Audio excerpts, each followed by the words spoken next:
अभिषेक भाई, पहला सवाल आपसे ही, समाजवादी पार्टी का इस पर स्टैंड क्या है? खास करके इकरा हसन ने जो संसद में कहा कि संभल को प्रयोगशाला बनाकर इस तरह का एक्सपेरिमेंट किया जा रहा है, उसकी बुनियाद क्या लग रही समाजवादी पार्टी को? कारण क्या महसूस हो रहा है? धन्यवाद आयुष भाई। और क्योंकि जब अगर आप देखेंगे इसके परिप्रेक्ष्य में, तो ये भारतीय जनता पार्टी जो हिंदू और मुस्लिम को या किसी और धर्म को बांटने की कोशिश में हमेशा लगी रहती है, क्योंकि उसने पेटेंट करा करके रखा। जब हम देखते हैं कि जब भी कोई त्योहार होता है, कुछ ना कुछ सिलसिले छोड़े जाते हैं।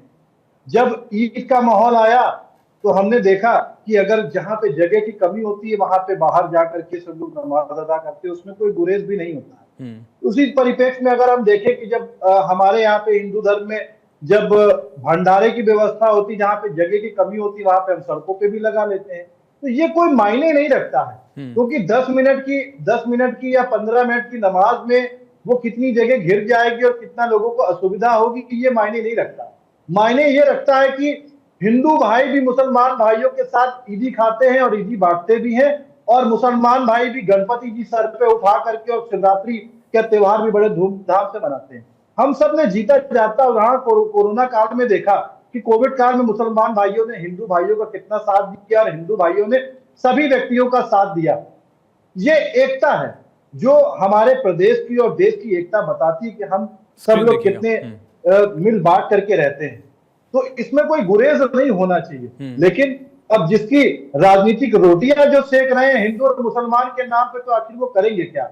बिहार चुनाव आने वाला है, पंचायत चुनाव आने वाला है, तो उनकी राजनीतिक रोटियां सेकी कैसी जाएंगी? वो ऐसे ही सेकी जाएंगी हर जगह, क्योंकि हर जगह, क्योंकि अगर आप देखेंगे तो जहर फैलाने का काम करेंगे, तभी उनकी राजनीतिक रोटियां भी सेकी जा सकती हैं। हाजी नाजिम जी, आपको इस पर क्या लग रहा है, क्या कारण है? और क्या एक धार्मिक आजादी वाला पहलू है, लेकिन एक प्रशासनिक व्यवस्था वाला पहलू, या सार्वजनिक संपत्ति का यूज कैसे किया जाए, ये जिम्मेदारी तो प्रशासन ही निभाएगा, प्रशासन वही कर रहा है, ऐसा नहीं लगता आपको? जी, मेरी आवाज आप तक आ रही है? जी, सुन पा रहे हैं। मेरी आवाज सुन? देखिए, मैं शुरुआत करता हूँ, औज़ बिल्लाहि मिनश शैतानिर रजीम, बिस्मिल्लाहिर रहमानिर रहीम, ला इलाहा इल्लल्लाह मुहम्मदुर रसूलुल्लाह। देखिए, मैंने एक कलमे के साथ अपनी शुरुआत की है। और देखिए, जिस तरीके से ये मुल्क के अंदर माहौल बनाया जा रहा है कि नमाज आप सड़कों पे नहीं पढ़ सकते, तो भाई हम सड़कों पे कहाँ नमाज अदा कर रहे हैं? हम तो सरकार की गाइडलाइन का पालन कर रहे हैं, मस्जिद तो में नमाज अदा कर रहे हैं, लेकिन हमने कभी भी आयोजित कभी भी अपनी तरफ से कोई भी विरोध नहीं जताया कि हिंदू भाई सड़कों पे जगराता कराते हैं, भजन कीर्तन कराते हैं, कावड़ यात्राएं जब निकलती हैं तो लंबी लंबी लाइनें, जब वो अभिषेक करते हैं, शिव जी का अभिषेक करते हैं जल के द्वारा, कितनी लंबी लाइनें मंदिरों के आगे लगी हुई होती है। हम लोगों ने कभी भी कोई दिक्कत या आपत्ति पैदा नहीं करी, क्योंकि हम लोग जानते हैं कि हमारे हिंदू भाइयों की आस्था है। लेकिन अगर हम 5 मिनट अगर नमाज अदा कर लेते तो हमारी 5 मिनट के अंदर बड़ी दिक्कतें चालू हो जाती है। वो कहते हैं, वो कहा जाता है ना कि वो समुंदर को खंगालने में लगे हैं, हमारी कमियां हमारे अंदर निकालने लगे।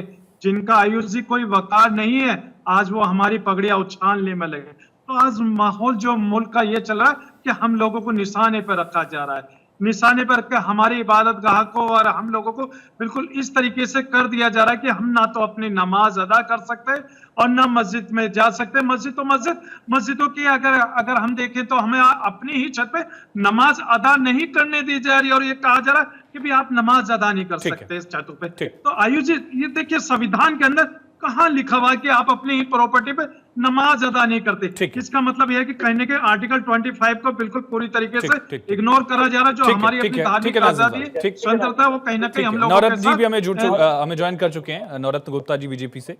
नौरत जी, सबको आप समझाइए, वो बात दूर की है, आपके अपने सहयोगी पार्टी के जयंत चौधरी ने सवाल उठा दिया, ऑरवेलियन 1984 की जो उसमें सिचुएशन जो जिक्र था उसमें, उस नॉवेल में 1984 में एक तरह से सरकार की तानाशाही का जिक्र उस नॉवेल में, उसको उन्होंने कोट कर दिया। ऐसी क्या स्थिति बनी कि आप अपने ही नेताओं को, सहयोगियों को समझा नहीं पा रहे हैं, जो भी नियम कायदे आपने बनाए हैं? आयुष जी, जिस प्रकार अभी आपने बताया, सबसे पहले तो मैं एक आपका सबका जय श्री राम से स्वागत करूंगा कि आप सभी भाइयों को जय श्री राम। रही बात एक जयंत चौधरी जी की, देखिए इसमें अपना विचार हो सकता है। हमने बात करी कि सड़क पर नमाज ना पढ़ी जाए, या जिस प्रकार किसी भी व्यक्ति को कोई कष्ट या कठिनाई ना हो, तो इसमें कोई हर्ज वाली बात नहीं है। अभी मेरे साथियों ने कईयों ने बताया, इनकी अलग अलग अपनी अपनी राय हो सकती है। आप एक बात बताइए, अगर हमने जो भी हमारे जैसे तीर्थ स्थल होते हैं, उन तीर्थ स्थलों पर हमने टाइमिंग बढ़ाई, आप टाइमिंग बढ़ाइए। मस्जिदों में नमाज पढ़ने के लिए कौन मना कर रहा है? आपको किसी ने मना किया कि आप मस्जिद में नमाज ना पढ़े?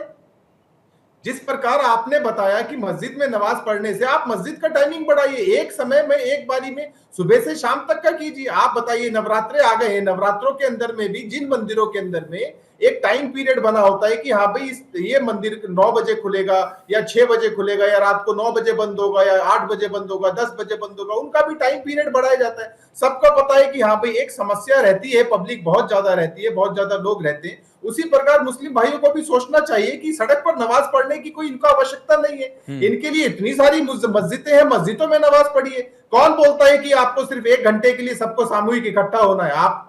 आप टाइम पीरियड में इकट्ठा होइए, आप सुबह से शाम तक के लिए पार्ट में आप उसको करिए। लेकिन इनको अपनी ताकत दिखानी है, इनको पब्लिक को परेशान करना है, इनको पब्लिक से कोई लाभ कोई फायदा नहीं है, इनको पब्लिक के दुख और दर्द दिखाई नहीं देते। एक बार सबका कमेंट हो जाए फिर बोलिएगा। हाँ बोलिए नवरत्न जी।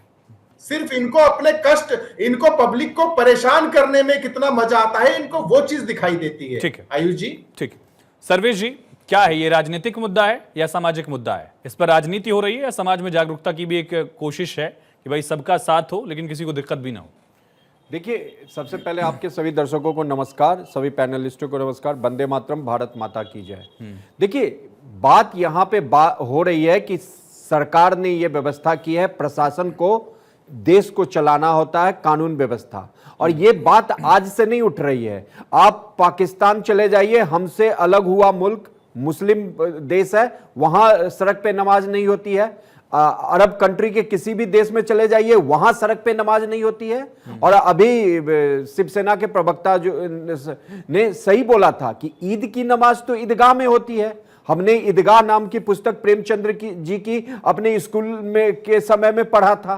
तो फिर यहां पे राजनीति कौन कर रहा है भाई? आप इन्होंने क्या दिया हवाला कि आप भंडारा करते हो, आप ये करते हो, कामड़ होता है, तो क्या कामड़ में रोड को ब्लॉक करके और वो करते हैं कि वो वैकल्पिक व्यवस्था बना दी जाती है कि ट्रैफिक ना डिसरप्ट हो, कोई अगर बीमार है चाहे कुछ भी हो, क्योंकि उसका प्रोसेस है, उसमें भी समय लगेगा। तो आपका जब पूजा स्थल जहां पे बनाया गया है, आप वहां पे करो ना। अब जैसे 31 से नवरात्रा स्टार्ट हो रहा है भाई, आपको पता है कि कोई सुबह के 9 बजे पूजा करने जाता है, लाइन में अगर लंबी है, मैं वैष्णो माता जी का बात कर रहा हूं, वहां तो लंबी लंबी लाइन लगी रहती है। तो ऐसा तो नहीं है कि सभी के सभी सुबह 4 बजे ही जाके पूजा कर लेंगे ब्रह्म मुहूर्त में, जिसको जब समय आएगा तब करेगा। तो उसी तरह ये नमाज है, आप ईद के दिन जाइए, जब समय मिले अपने मस्जिदों में नमाज अदा करिए। रोड को ब्लॉक करके या किसी पार्क को जबरदस्ती ब्लॉक करके क्या जरूरत है करने की? और ये आज से नहीं उठ रहा है, हर समय ये होता है। मुंबई में आप चले जाइए, पूरा मुंबई का रोड वो ब्लॉक कर देते थे। 10 मिनट की बात यहां पे नहीं होती है, उसी 10 मिनट में अगर कोई अप्रिय घटना घट जाती है। और आप देखो ना कि अगर इनके छतों पे क्यों मना कर दिया जा रहा है। आप देखिए, जो पत्थर आते हैं छतों पे, इकट्ठे पत्थर मिलते हैं जब ड्रोन से उसकी फुटेज आती है। तो